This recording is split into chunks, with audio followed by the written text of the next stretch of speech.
निश्चित तौर से जिस प्रकार से अरुण जी ने बताया, देश में जिस प्रकार से स्थिति चल रही है, एक संविधान को लेके आम चर्चा, जब चुनाव आए थे लोकसभा में स्पष्ट इन्हीं के सांसदों ने कहा था कि अगर हमारी 400 पार अगर सीटें आएगी तो हम संविधान बदल देंगे। तो इससे आप समझ सकते हैं कि भारतीय जनता पार्टी और आरएसएस क्या चाहती है देश के अंदर। उसका उदाहरण आप देख सकते हैं कि किस प्रकार से ये लोग हिटलरशाही और नाजीवाद की एक तानाशाही सरकारें चला रहे हैं। कहने को डबल इंजन की सरकार चल रही, लेकिन हर प्रदेश का मुख्यमंत्री पंगु है। जो निर्णय होना दिल्ली से होना है। मोहन यादव जी मौन है, दिल्ली की तरफ देखते रहते हैं। तो मैं समझता हूं कि देश के अंदर चुनिंदा लोग हर संवैधानिक पद पर अपने लोग, अपने समर्थक बिठा के, एक विशेष विचारधारा के, आरएसएस की विचारधारा के लोग बिठा के इस देश को अपने कंट्रोल में करना चाहते हैं। लेकिन मैं समझता हूं कि देश अंबेडकर जी, बापू की जो सत्याग्रह की लड़ाई थी, निश्चित तौर से आज देश को आज़ाद कराने में इन लोगों की महत्वपूर्ण भूमिका रही। कई जवाहरलाल नेहरू, कई लोग रहे। लेकिन एक तरफ आप अभी कुछ दिन पहले भी आप देखते हैं, मोहन भागवत जी का बयान आया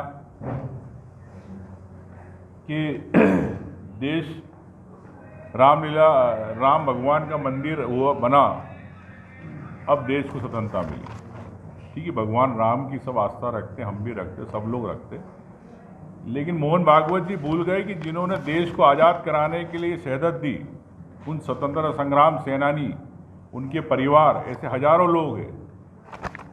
नेताओं के अलावा उनकी जो विरासत है, उनके जो लोग परिवार है पूरे देश के अंदर, जिसने देश को आज़ाद कराया, शायद उनको भूल गए।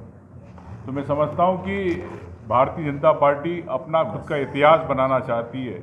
जिस प्रकार से आप पाठ्यक्रमों में देख रहे हैं कि कई पाठ्यक्रमों में इन्होंने बदले, तो ये एक स्वतंत्रता की अभिव्यक्ति हमारे संविधान में है।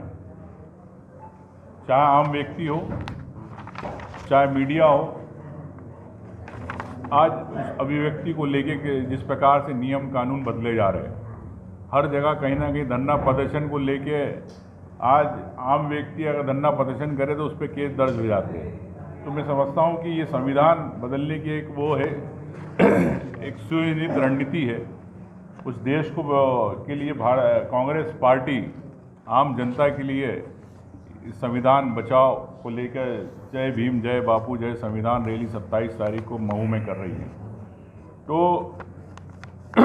उद्देश्य यही है, चाहे दलित हो, आदिवासी हो, चाहे किसान हो, जो अपनी मांगों के लिए आज धरने प्रदर्शन करते हैं, जो आज अनशन पे बैठ के अपनी जान गंवा देते हैं, लेकिन सरकार उसकी अनसुनी करती है। तो ये सरकार बड़ी, कह सकते हैं कि मोदी जी मन की बात तो करते हैं, लेकिन जनता के, किसान, दलित, युवा की, देश के, प्रदेश के युवाओं की, उनकी बात, मन की बात नहीं सुनना चाहते। आज किसान, आपने देखा पंजाब के किसान, कई पूरे देश के किसान 1 साल बैठे रहे, लेकिन आज तक समर्थन मूल्य पे लेके आज तक निर्णय नहीं हो पाया।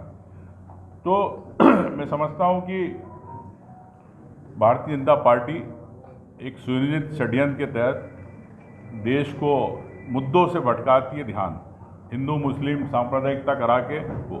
लेकिन आज देश के अंदर आर्थिक विकास की जरूरत है। आज देश के अंदर युवाओं को नौकरी की आवश्यकता है। आज देश के अंदर उन किसानों को समर्थन मूल्य की आवश्यकता है। लेकिन इस पे भारतीय जनता पार्टी बात नहीं करना चाहती। कांग्रेस पार्टी हर वर्ग के मुद्दे को उठा के आगे बढ़ना चाहती है और बताना चाहती है कि हम लोग आम जनता के साथ हैं और जनता की आवाज़ विपक्ष का काम है। उसी इसमें हम लोग 27 तारीख की रैली रखी है। यही कांग्रेस का एक उद्देश्य है 27 तारीख की।